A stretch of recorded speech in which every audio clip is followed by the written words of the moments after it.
Okay, good morning, everyone. Good to be back again. I think it's like now a ritual every Tuesday from 11 o'clock to 12 o'clock. We spend some time with all of you. We hear some of our experts. We spent most of the lockdown period hearing from experts about how they are, what are the challenges they are facing at their workplaces in their specific industries, and how they are trying to overcome or see through that phase. And then, of course, for the last couple of webinars, we've now focused on, because it's absolute imperative now to get putting India back to work. So I think now the conversations have moved in that directions where we are trying to learn from our experts, panelists, that how are they trying to, what are their specific plans, interventions, that they are looking at in light of the challenges that they might be seeing today to get people back to work, to get businesses to revive. So I think we have a panel which has years and years of experience in their respective industries. We have Mr. Sushil Tripathi. He's head of HR for the government divisions of Siyaram Silk Mills. We have Mr. Santosh Upadhyay, who is Senior VP, Head Admin, Commercial and CRE for Bharat Financial Inclusion. It's a 100% subsidiary of IBL. We also have Dr. Vijay Deshpande, who currently at the moment is not online, but he had an emergency, so he had to rush.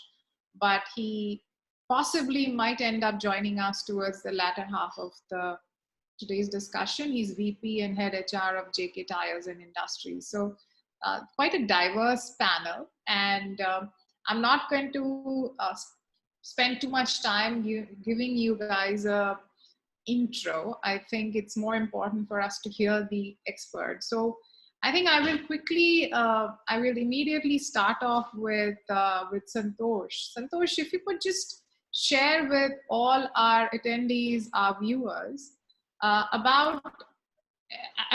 if you're going to just give us an assessment of how you reviewed the crisis from your organization's perspective, and what are your plans going ahead in terms of ensuring quick recovery, and what according to you today seems like the new normal? I think these are often used phrases, but why don't you help us articulate it in real terms? What does it mean?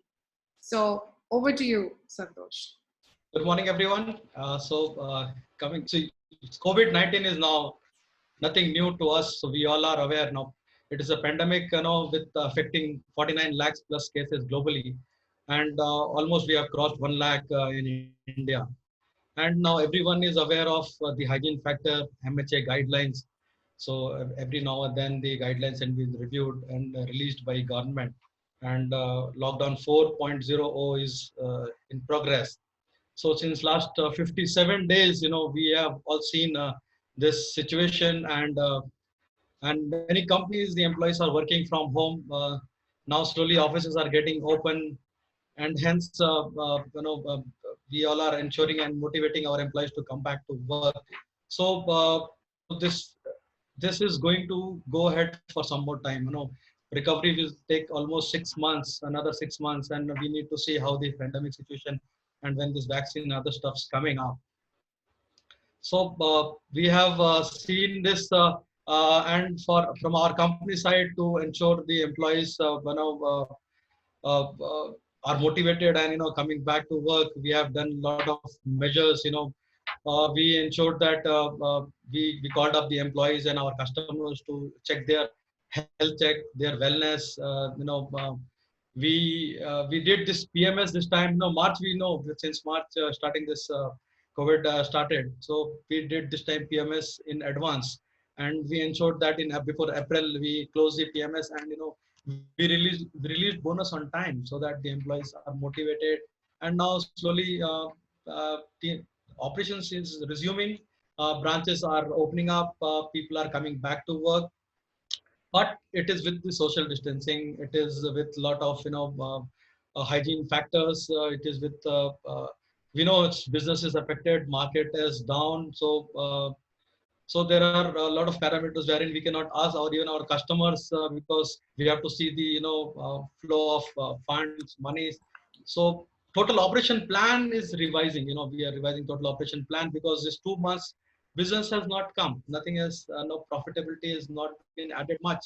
So total budget, operational plan, everything is been revised. So total new norms has to be different, and this is going to be ongoing process. Even if you talk about offices, now each and every offices, what is happening is, before opening offices we ensured that the stereofume is done, that anti corona treatment is done in all the offices. All the employees working has to be with their PPE, personal protective equipment. Sanitizers are there all across. So this is the additional expenses that all the most of the offices are incurred. We all these lockdown exit policies were in places. So all the old policies are reviewed. So social distancing norms is minimum basic guidelines everywhere. All across awareness posters, all across offices. So employees, government norms is there that no employees can enter office without their temperature check, because if one affected employee comes or one affected customer comes to your place premises, the whole people are getting affected, and it affects your business. You are down for next 2 months. So I don't know how much time it will take. So this has to be ensured. All that parameter has to be ensured. We have provided gloves, masks, tissue boxes, dustbins, packed drinking waters, which was not normal in earlier scenarios. We all this, even the housekeeping staff is increased rather than before, because the frequency of cleaning has to be increased. All the workstation has to be cleaned hourly. So washroom cleaning, hygiene has to be increased. So security personals are increased. So all that is ensured to ensure that our employees are safe. And now this is going to be normal for coming days. Yeah. So let's hear from you, Sushil. What's happening at your end? I mean, yours is a tricky business. Yours is a retail business to some extent, while it's production and then retail. And how are things looking at, and how are you planning to get back into a path of recovery? And you live out of Bombay. Yes, yes. So, we actually started with the first accepting the fact that pandemic is a part of our life. So what are options available with us was to, that convey this clear message to our people. We actually took a cue from even Prime Minister Modi ji also, ki jaan hai to jahan hai. So we, that address all our staff, retailers, channel partners, so all the stakeholders from the value chain, that their safety, health and well-being is foremost important. Yes, business is to be there. Business will definitely happen if we are secure and safe. So we focused on that aspect first. So for that, that continuously we are having so many kind of programs. Even we invited Brahma Kumari's sister Shivani. Then even our chairman addressed 3-4 sessions regularly on the basis of immunity. What is the role of immunity? So by that focusing on immunity, actually we touched upon the immunity of the organization also. So we focus that if we are that strongly immune to the threat caused by corona, then we can that progress ahead. So whatever we did, so we strictly followed the guidelines given by WHO, government, regulatory authorities. And our positions are unique in the sense, our 4 factories are in Union Territory, Daman and Silvassa.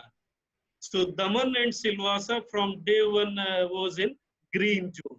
Our, all the workmen were residing in Daman, senior staff were living in Vapi, and heads and other senior leadership were in Mumbai. So people were ready to come at office, but we were not allowed to even cross that Daman check post. So that was the biggest challenge for us. So, but we were knowing that might be in 60 days, 70 days, lockdown is going to, that end. So we, that focused on planning for the future.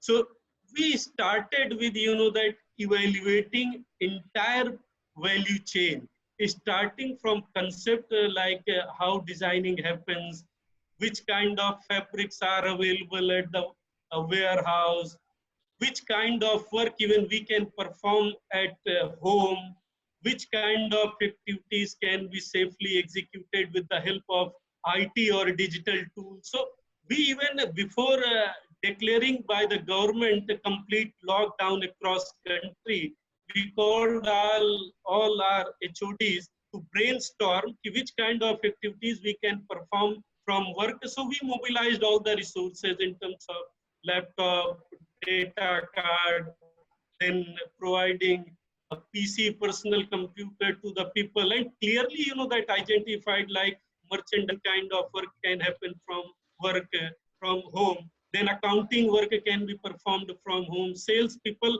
actually can interact with the distributors, retailers on daily basis, not related with purely business but to check their well-being, hi, hello, and then uh, making them this message clear कि boss business has to be continued.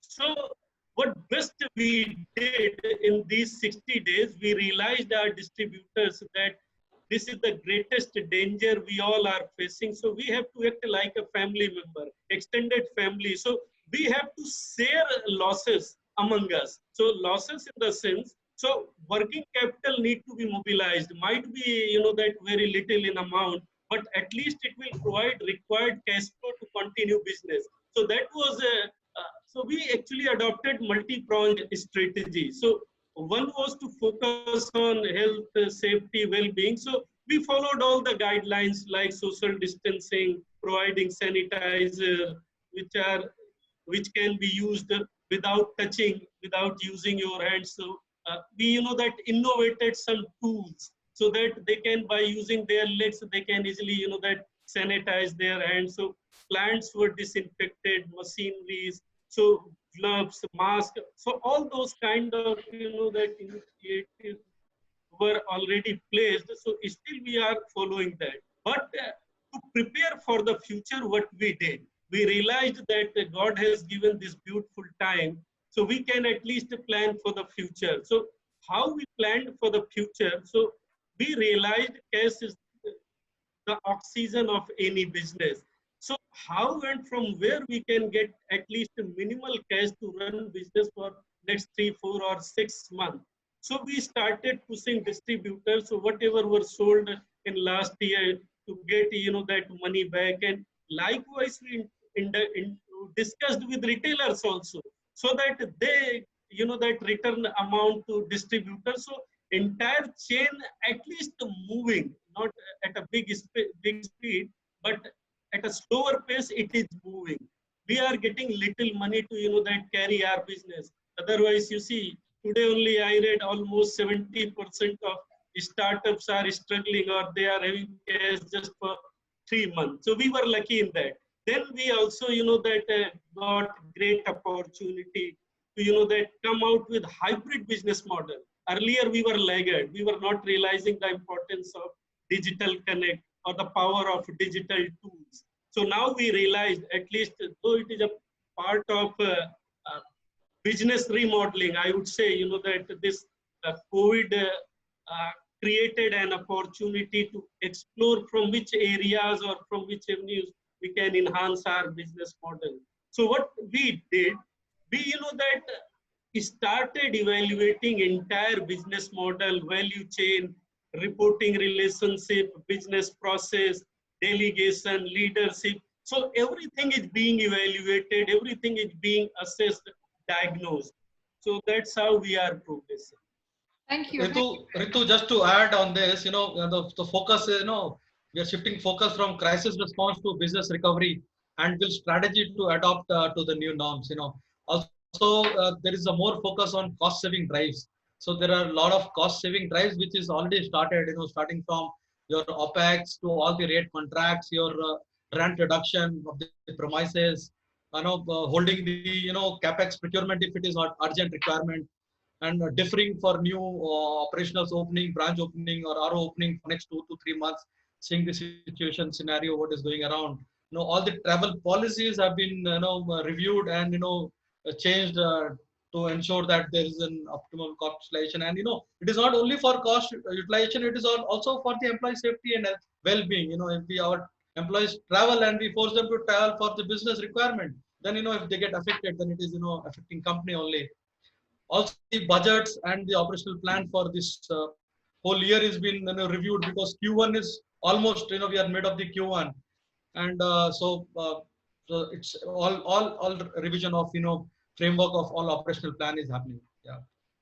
Nice, cool. So I think let's come to the next question, and I will start with you only, Santosh. That while we are doing our best to be putting India back to work, put ourselves back to recovery path, get things going right now, right? But I'm sure that you are sensing some hesitation or concerns coming from employees, or you might not, but I think we are also picking up these cues from many other businesses and companies where there is some kind of a hesitation. Now, how are you, have you seen it in your environment? And if yes, how are you handling that? How are you, because finally, while you put everything in place, but it's finally human psyche, right? How are you addressing that? Are you doing anything specifically which we can learn from? Yeah, see, we all understand that this scenario, if even if you want to operate, and there are a lot of restrictions from government and from other parties. Road transports are not. Suppose if you want to operate office also with 33%, so if you see that metros, a lot of people are utilizing metro rails, bus transport. So only say 20% or 30% employees are coming by their own transport. So while opening, when it was opened for financial sectors, we got the rebate initially from lockdown, after lockdown one. We ensured that ladies employees above 50 years, employees staying far distance, employees in red zones, they are restricted, they are avoided, they will work from home. So we ensured only people having their own transport, employees who are essential to work from office, like IT guys who are maintaining servers, maintenance guys who have to maintain their DG and the other equipment. So these people were only asked to come to office, and they were also not forced, because if they can, we ensured and we saw that if they can come in the field. If we talk about, what we did is we paid a special hygiene allowance to the field staff, so that they can maintain their basic hygiene by purchasing the sanitizers and other stuffs. So we given additional benefits of cleaning, additional housekeeping staff for cleaning the offices. We helped moving the desktop, because all the employees doesn't have laptops. So desktops were moved from, because any in a single day or in a week we cannot procure so many laptops also. The desktop were helped to move to employees' residence. Call centers were made operational from their house. So we ensure that whatever support and equipment required by them. Sir, welcome. So whatever equipment required by them, it is there. So all that was ensured. So this is how we supported our employees and ensured that business also doesn't affect, and employees are also in good healthy conditions. We ensured making calls to check their health. We called to our employees and check their health. So all that were done. Excellent. I think we have Dr. Vijay Deshpande amongst us. And thanks so much that in spite of your schedule that you were able to make some time and join in. We were just having some preliminary chat about now the focus is about putting India back to work. Now we all have to, 2 months is gone, lockdown has happened, 55 days have been spent indoors, but how do we revive it? And I think while I've asked Santosh and Sushil already about it, I'm going to ask you that at your end, what is, at your end, how are you, having assessed the crisis, how are you looking at this recovery, and what do you think will be the new normal for you?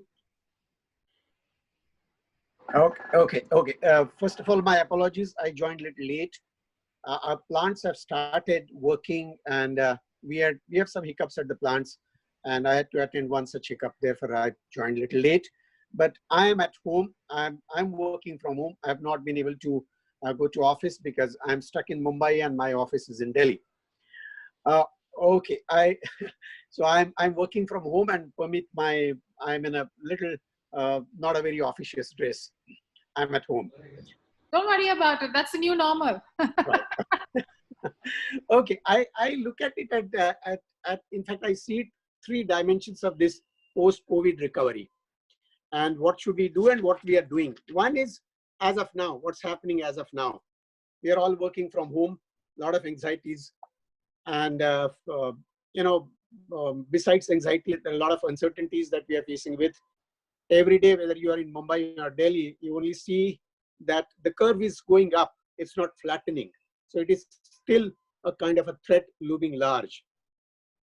From the leadership perspective, whether it is HR leadership or the business leadership, I look at it, I say navigate now with, I say lead empathically. That's what we are doing. Leading with clarity, with purpose, and leading without being tensed up.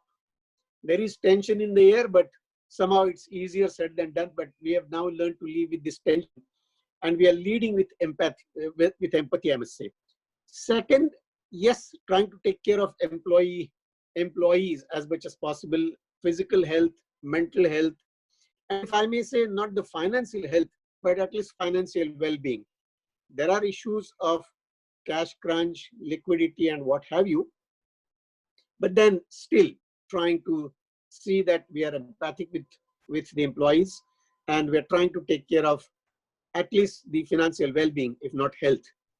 And of course, third is manage cash. Huge problems of liquidity. So this is navigating now. Then I come to, as we are in the second phase, if I may say, because we have already started operations at our plants. We have huge plants, and we are starting with about 35-40% of people, and 35-40% of plant capacity is being utilized. Here, what is the challenge? Here, the challenge is somehow be ready to capture the early demand, be an early bird. Don't miss out on the early demand, and somehow make rapid revenue recoveries. That's a huge problem, huge problem. Whatever sector you are in, we are in an automobile component sector, Tyre. That's the only thing that touches the ground for any automobile. So we're trying to see that we will capture every early demand, and we will jack up the revenue as much as possible by running the plants and ensuring that we get demands at least in the replacement market, if not in the OE market immediately. OE market is also limping back to normalcy. Automobile plants are getting ready, and they've started working. Third, I would say the challenge in the current working, now the second phase, I say, we will have to accelerate the if I may say, analytics engine. Do your best. What's the early demand that you can pick up, and then how do you convert it into a good revenue? And that's where we'll have to depend upon analytics, demand planning, and what have you. Then I come to the third phase, a third stage, I would say post-COVID. I'm saying it post-COVID, but I know there is nothing like post-COVID now. I see COVID there being with us for at least 1 year, whether we like it or not. And we will have to lead in the COVID normal situation. We'll have to make COVID normal. Damn it, that bloody virus has to be normal. That's normal part of our lives. And we'll have to lead our businesses, our lives, our employees with COVID normal as a situation. You know, I saw that Mr. Bean's a joke that's making around on the WhatsApp, that Mr. Bean, the European guy, he says, "I'm surprised," and he with his typical face, typical stupid, silly looking kind of face, he says, "I wonder if a 10 rupee sanitizer can kill the virus. why are we still not getting a medicine to treat the virus? Very simple sounding question. I heard yet another story, yet another WhatsApp making rounds, that if you must gulp warm water through your throat, because if there is a virus in your throat, it goes into the stomach and the stomach acids will kill. Damn it, if my stomach acid can kill the virus, why can't I pump out some acid and kill the bloody virus?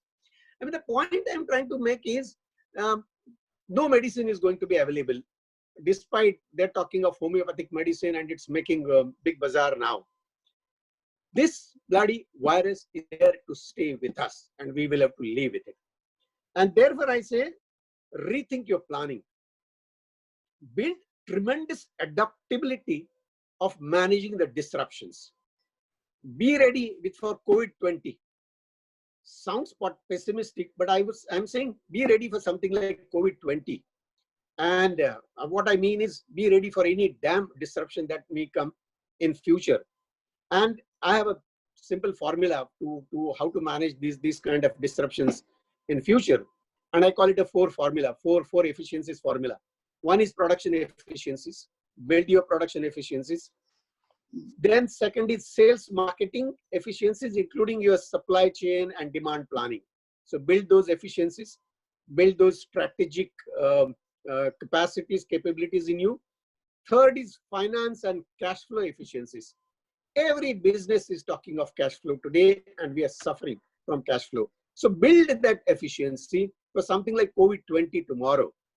Build a finance and cash flow efficiency. And fourth, the most important thing is people efficiencies.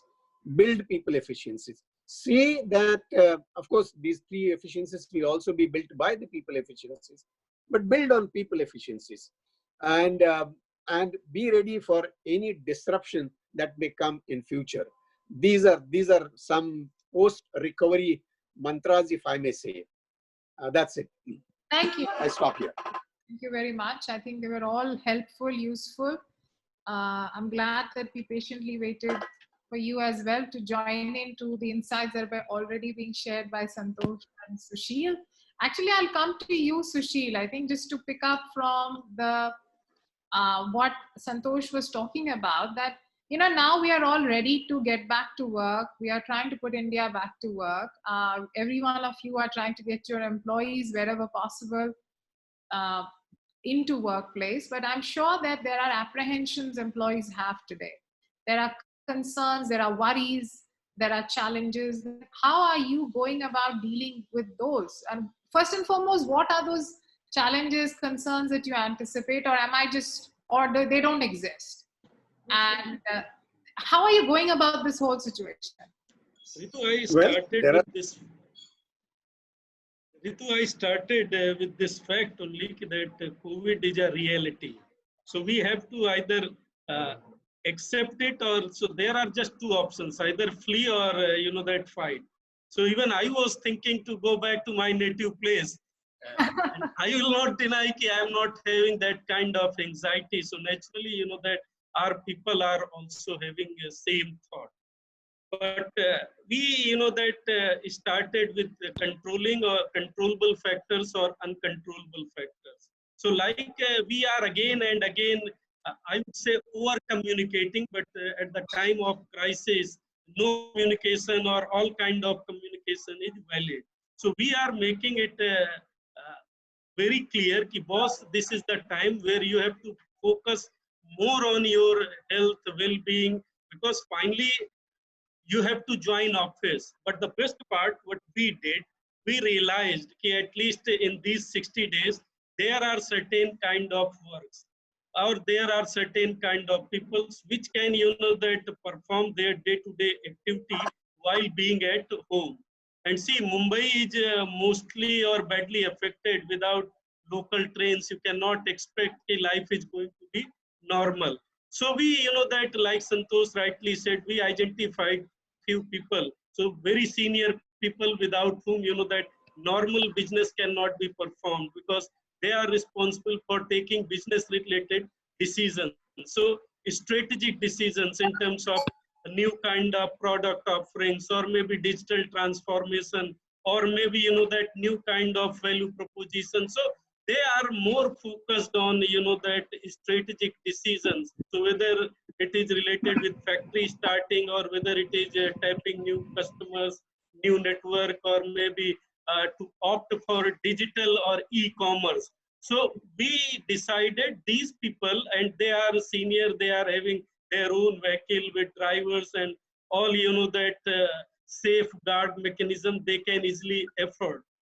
I am putting more focus on affordability at this point of time, because see, we have witnessed salary cut.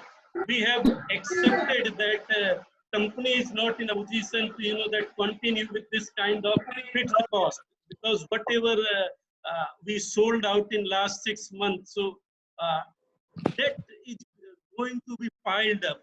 It is two-way. It is from supply side, so we have to, that pay money to the suppliers, as well as we have to, that get money from the retailers also. So cash is basically nowhere in the entire value chain. So finally, we realized, at least to begin with, 20–30% people can be called at uh, Mumbai head office, and factory, like I already told you. So Daman is lucky in the way that workers were residing there, and from day one it was without corona impact. So they are there, and instructions, product planning, work orders, instructions are being issued from home, because senior people are stuck in Vapi. So we adopted three-pronged strategy. One, to advise or to, that support in terms of offering diet, yoga related programs, programs which are increasing their emotional well-being, will connect. So like we conducted program on based on three, that crucial or very important book, uh, Man's Search for Meaning, then, that 7 Habits of Highly Effective People, and Spiritual Intelligence is the ultimate intelligence. So on the basis of these three books, so we, that made it very clear, obstacle is the only way. So we focused again and again on, you have to start living with obstacle, because finally it is your perception. Obstacle or maybe crisis or COVID is a is an is a reality, I would say. So you have to give meaning. You have to write a story around COVID. How, that take it COVID is going to make a difference. Whether you consider it from positive side, whether you take it from negative side.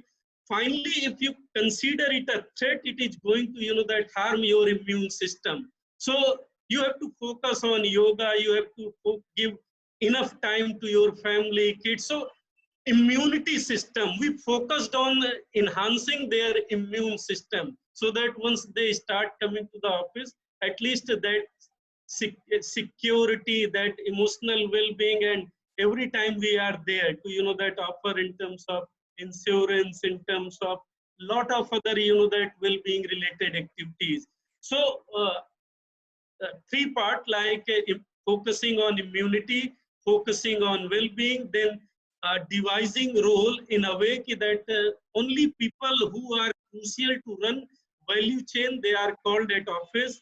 At factory level, workers are there, but since demand is not in the market, so again we devised a shift system in the factory. So only limited people, maybe 30–40% people, though we are allowed to work with all the workforce, but we are, that calling people depending on the need, like only skilled operators are being invited with limited support system. So that's how we are managing. Thank you. Thank you very much. I think very meaningful. Not in COVID. I think under any circumstances, even personally, I'm of the opinion that everybody is very eager to make systematic investment plans, right? I mean, people make financial plans to secure their future without remembering that the best SIP that you can invest is in your own well-being. And your own fitness, your own stamina, your own wellness, and we focus on everything else. And I think COVID is a perfect reminder that actually the planning that will help us, the systematic investments which will help us, is the one that we do on ourselves. So thank you so much for bringing that up. I wanted to remind all our attendees that we will start taking questions. So please be very generous with your questions. We have a exciting panel today, and don't lose out on the opportunity to ask whatever you have from there. I'm going to come back to you, Dr. Deshpande. That what do you think? How do you think that when people are coming back to work, it's justified for employees to have concerns, and if they do have these concerns, how does one go about addressing that? Because you talked about people efficiencies as one of the key ones. How do you make them efficient if they are coming to workplace with concerns, with worries, with fear? Yeah, first of all, of course, people are concerned to come back to work. In fact, they want to come back to work. I mean, they're waiting to come back to work. When we started working in the plants, and we said initially we'll ask 35% people to come in, there is a kind of a competition who comes into the first 35%. And we had to do some kind of a rationing there. People want to come back to work, one, because they want to come back to work. That's where they belong to. Number two, coming back to work to an extent deals with their uncertainty. All said and done, working from home has some amount of uncertainty. So yes, we are getting them back to work with every possible precaution that we can take under the current kind of a scenario. Every possible precaution, which also means spending good amount of money on every possible check that we are doing. Number one. Number two, we have had issues with the cash flow, but we said we will come to people expenses last. We will deal with other expenses first, and only if it becomes absolutely essential, then we will touch people expenses. That's what we have been trying to do. Third is what we did. We did a lot of skilling up during this almost 2 months lockdown. I'm surprised to see that my L&D team has put in tremendous effort. Almost everybody has gone through some or the other training program. The amount of learning and development exercise that we have undertaken, I think the COVID-19 the lockdown was a blessing in disguise. We have tried to help people upskill themselves in whatever capability they are already working in, but also trying to upskill them in some way possible. And this we have also been able to do with some physical skill workers also. Like for workers also, we conducted some kind of learning and development programs on overall, the production related efficiency.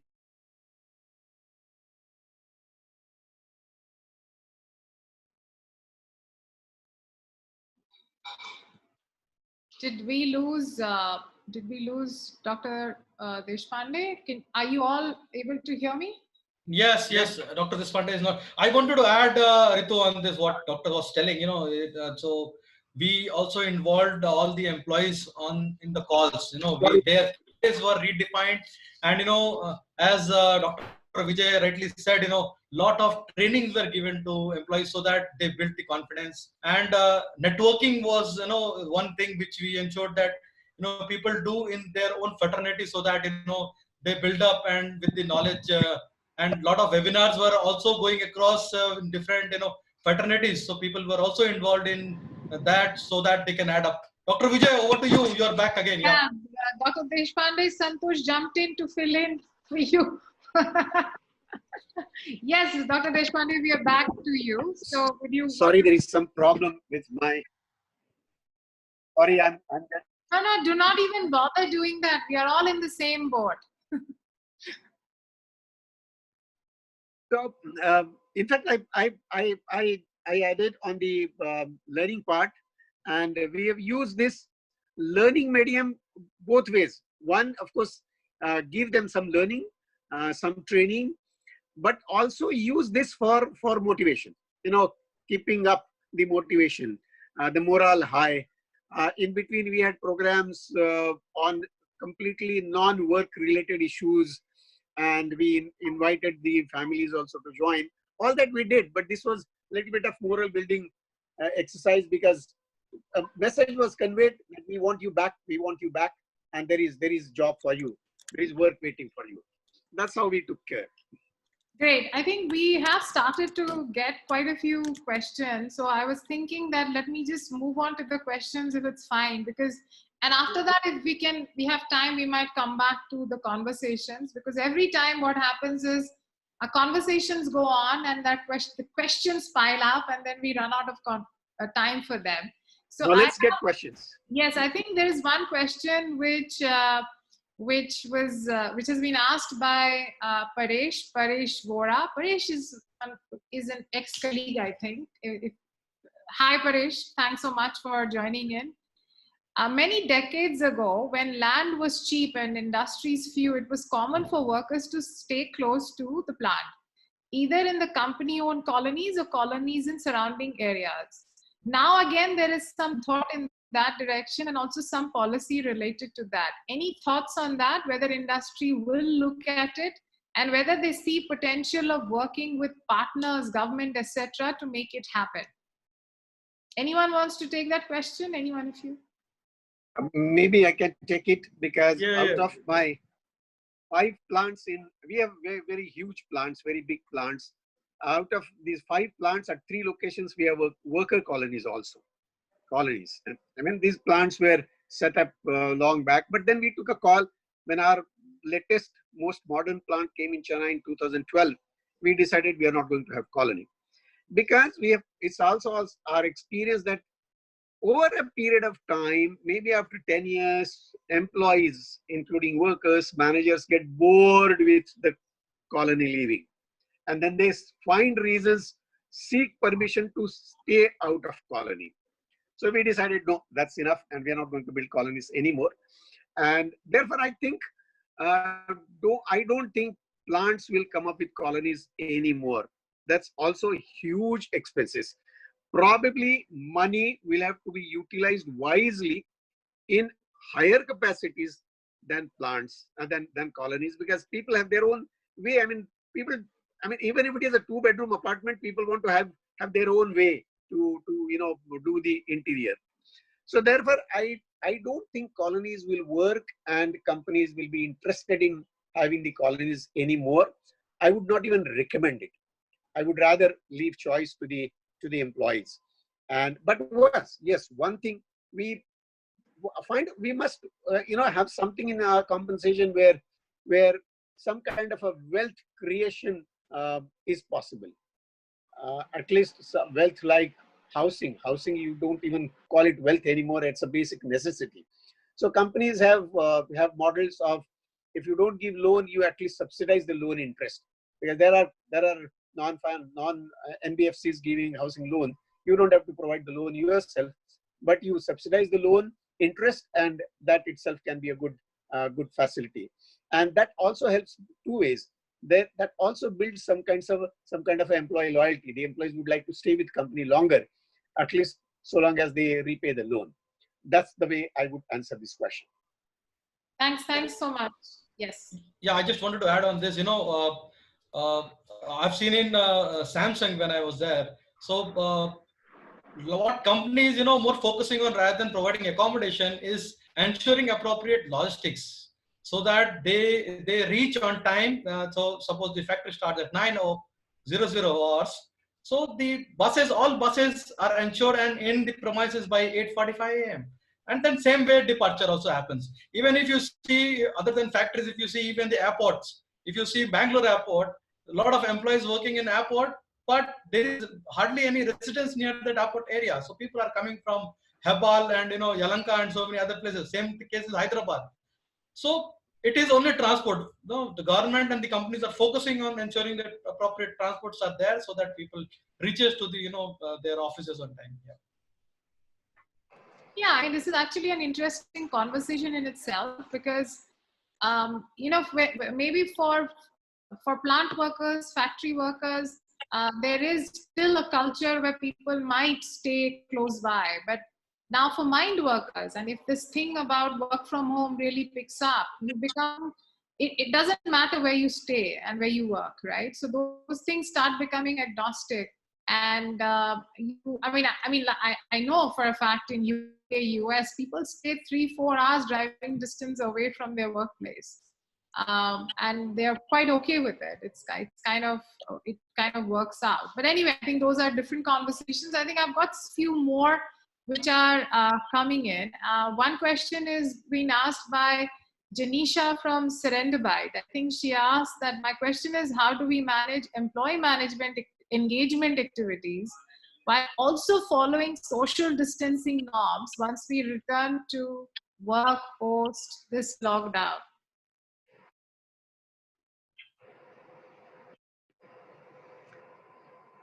Okay. I You want want to me to add take on. it? Yeah, I will just give few points, sir. Then you can take from there, sir. I'm not from HR. Admin. See, a lot of companies, even in lockdown, also they have not stopped their employee engagement activities. See, if you see that if there is a monthly magazines which is coming up from the employees to all the employees, so the drawings, the photography, all that people are sending to the HR and they're collaborating and they're sending it to employees. And also, through online, also a lot of things are happening and it is happening. Sir, over to you. See, Santosh, what I feel, Ritu, I'm little Yeah, different on this employee engagement concept per se. Have never believed in this employee engagement concept. What I feel, that we are living in gig economy, so we never expect engagement from doctor. We never expect engagement from lawyer. Parallelly, they can work with several clients. So likewise, there are freelance designers. So like even in your case, you people are working simultaneously with so many clients. In my opinion, in any of the organization, if you are very clear in terms of a charter of activities with a related emotional connect in the sense, you are clear what you are expected to perform at the job with clear guidelines, clear support system, and company is there to take care of your well-being, whether it is related with insurance, whether it is related with promotion, whether it is related with career, whether it is related with all like career management, performance management. Because personally, I have seen whenever even I talk with CEOs, they always crib about यार management ठीक नहीं है, इस company में ये ठीक नहीं होता, this is not happening, that is not happening. People are loyal there with certain, that their aspirations are being met in the organization. I might not be happy with my job, but since my kids are schooling with in good colleges, company is taking care of my basic needs, so I am satisfied, I am living with the organization. But every time I am looking for good opportunity. So same thing applies with these young generation or the people who are in the organization. So for me, employee engagement is all about, that how considerate, how free you are there to listen to the thought of your people, whether they are empowered to share what they are feeling. Otherwise, you are not going to create a culture of, I would say, accountability.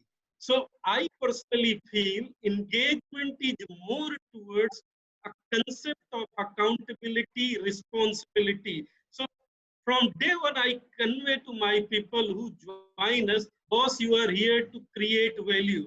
Till you are creating value, you can expect a longer term with us. Otherwise, then any fine day at 6:30, I will call you and will say, boss, today is your last day. Thank you. Same thing applies with employees also. So that I have been practicing and personally followed.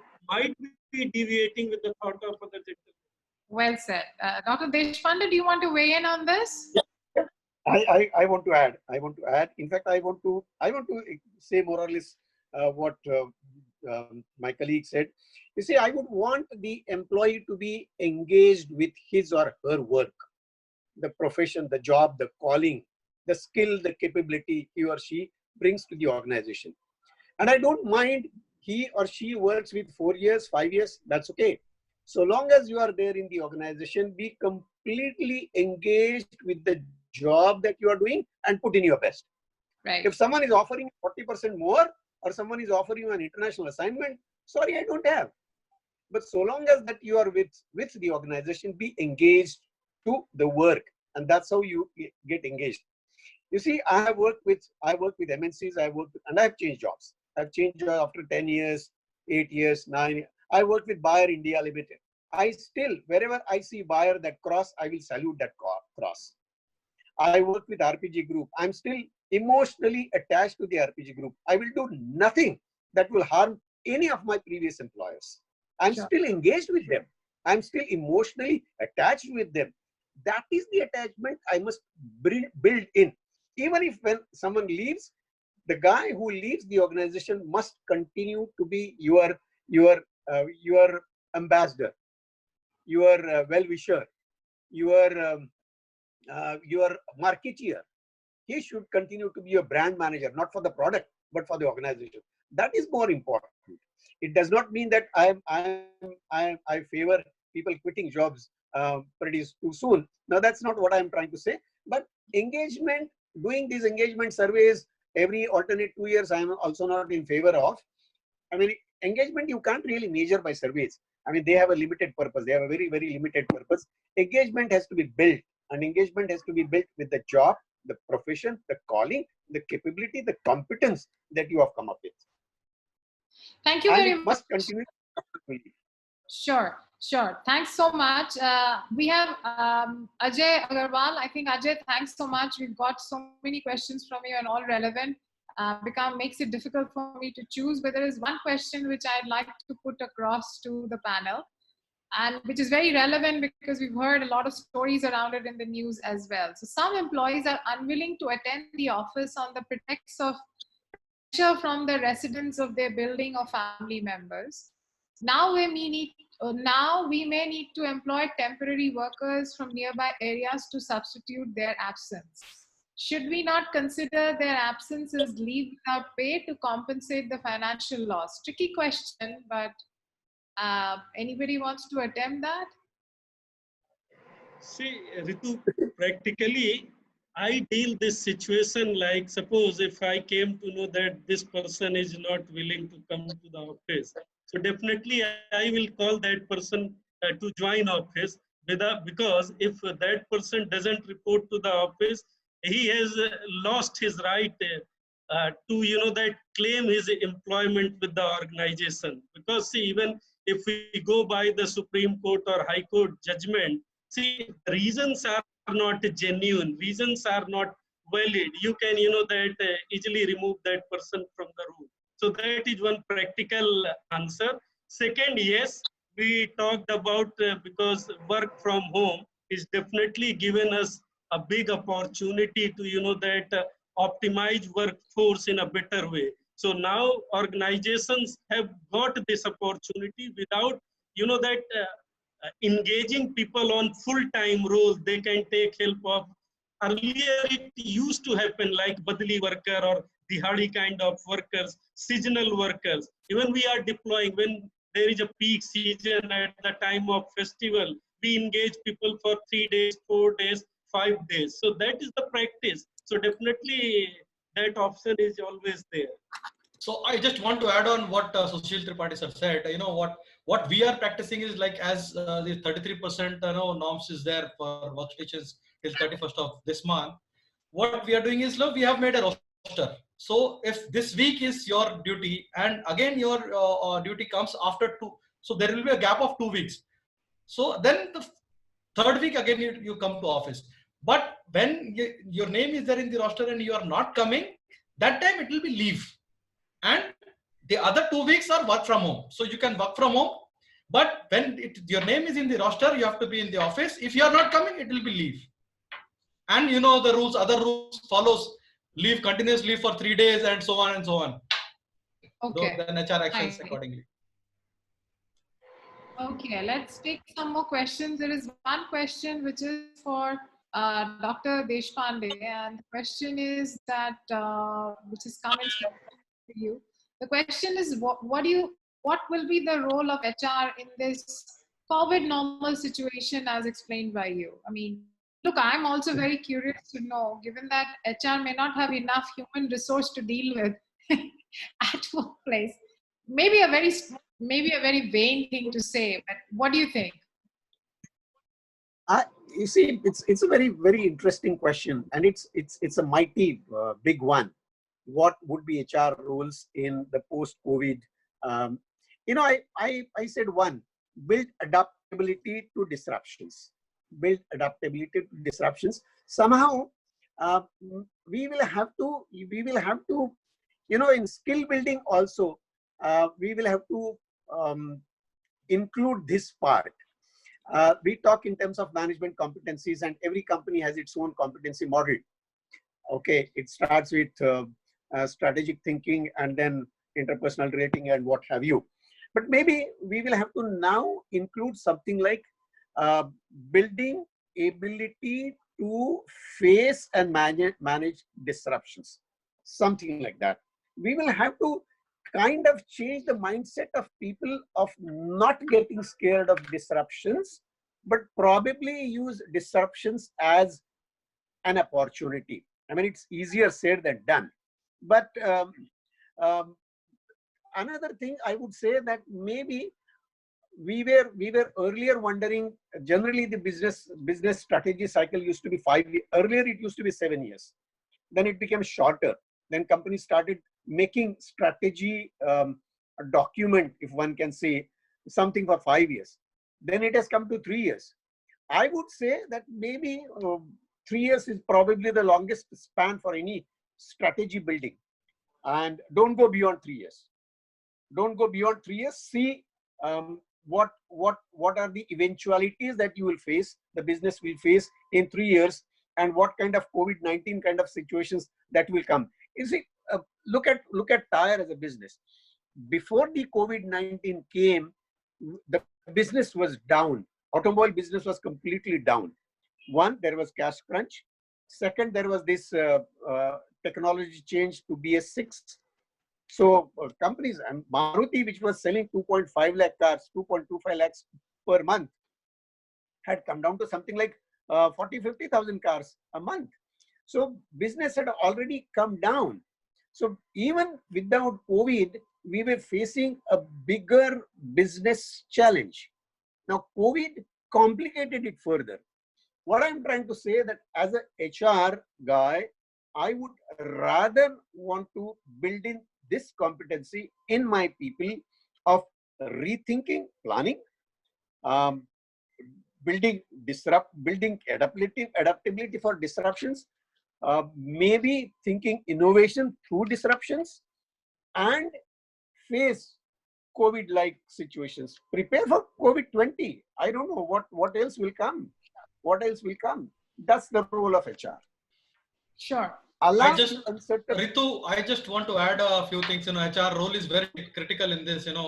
So upkeeping employees' morale and productivity is one of the key role which they will have to focus, because a lot of people will be working from home. So new initiatives like telehealth consultancy, employee counseling sessions for their good spirit, apps and to control their attendance system, and KRA, how they're productive they are there. One more thing which I'm thinking is will be coming up with BYOD, bring your own device, for new hires if they are coming up, and the work from home is going to be normal. So that also will be coming up in future. So all this employees' health and mental well-being is one of the important factor which has to be focused here. I'm going to pose a question which is completely from my side. I mean, questions are pouring in quite a few, but we are right on the clock. It's already 12 noon. So one last question from my side before we wrap up. Finally, there's a lot happening. There is a series of announcements made by the government. We are apparently come out with a bailout package, which is to the tune of 10% of the GDP. But at the end of the day, it all boils down to consumption. And what do you think we should do, must do, to improve consumption in the country? Because consumption is going to be the key. It's a very open-ended question, but if you could very crisply share your point of view for the audience, it would be good.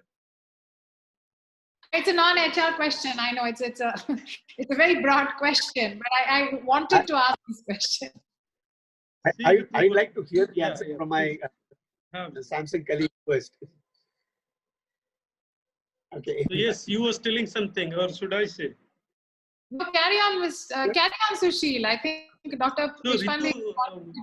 Ritu, what I have seen, see, we are very, that optimist. See, we have seen, that just in the same day of liquor shop opening, at least, that there is a joke in WhatsApp going on, that these, that drinkers, they gave that boost to the uh, country or the government to, that release bailout. So still I believe, that this is the beauty of human civilization or humanity. So they have always come out with this kind of crisis. So demands are going to be in the market, consumptions are going to be in the market. You see, just there is a company, that DMart. Everyone would have heard about. This is the only company they made great profit despite of this COVID. So demands are there, consumptions are going to happen, because finally without I am referring my that case garments, so it is a part of basic needs. So tire, definitely it is going to be part of automotives, car, jeep, or maybe tractor, or maybe truck. So essential part of supply chain. So finance need to be there. So consumption is definitely going to be there. I am very optimistic. Okay. Anything from Santosh, Dr. Deshpande? Yeah, see, I just sorry. Sir, continue, sir. No. No, I just wanted to say, ma'am, we are a country of 130 crore people. That's the best market that's available to the world. And I remember once our finance minister had said, we are a rich country with too large a population of poor people. There is demand for everything. Everything will get sold. Demand would generally not be a problem in this country. Come Diwali, and I'm sure everything will start getting sold, even post-COVID scenario. What is required is good products. The production has to once again get back to normalcy. The money has to get back to normalcy. People have to start earning again. And in a country like India, demand would never be a problem.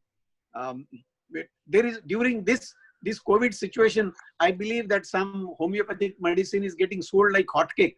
Someone said it on the WhatsApp and it's getting sold. So long as there is a good product, product will get sold. Expensive product will get sold. Cheaper product will get sold. We have more cars in a housing complex than the flats we have, and parking is a big issue in many cities. So I think demand would follow. Somehow the normalcy has to come into the operations. The manufacturing plants have to start producing again, and the sales guys will start selling, and we will sell. It won't be a problem. Yes, I want to add on this, what rightly said by, Sushilji and Dr. Vijay. Now what we have to see is, again, it starts from, not zero, but from beginning for marketing team. So the marketing, will start booming up. They will have to do a lot of marketing, and the product which are good quality, again, will take. And also, as Prime Minister, was focusing on made in India concept now. So a lot of product of made in India will be coming, and, Chinese and other products, I think, will take a back step. So our internal goods will be, moving fast, and consumption will definitely go up.